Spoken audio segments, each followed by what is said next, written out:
في سياق ردود الفعل المنددة بالهجمات التدميرية للاحتلال التركي على إقليم الشمال وشرق سوريا، أدانت اليوم الأربعاء 15 جهة من الاتحادات والجمعيات والمنتديات والهيئات الثقافية والأدبية والاجتماعية والدينية الكردية والعربية والسريانية والآشورية والأرمنية عبر بيان مشترك هجمات دولة الاحتلال التركية واستهدافها للمنشآت الحيوية والبنية التحتية. وجاء فيه أن الاحتلال التركي أقدم مجددا على ارتكاب انتهاكات خطيرة من ضرب وقصف للمنشآت الاقتصادية الحيوية وترويع السكان الآمنين.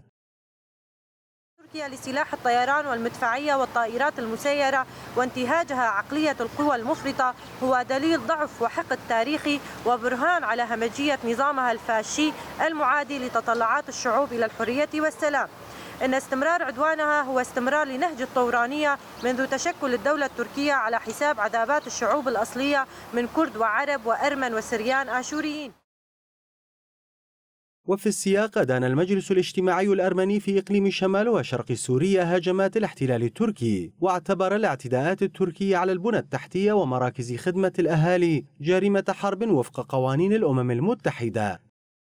ندين القصف البربري التركي على منطقتنا، ندين أيضا الصمت المريب لقوات التحالف ولروسيا والأمم المتحدة التي تشاهد جرائم الحرب لنظام التركي بحق المدنيين الأبرياء والبنى التحتية الخدمية الحياتية للملايين من شعبنا الأصلية من أرمن وكرد وعرب وآشوريين.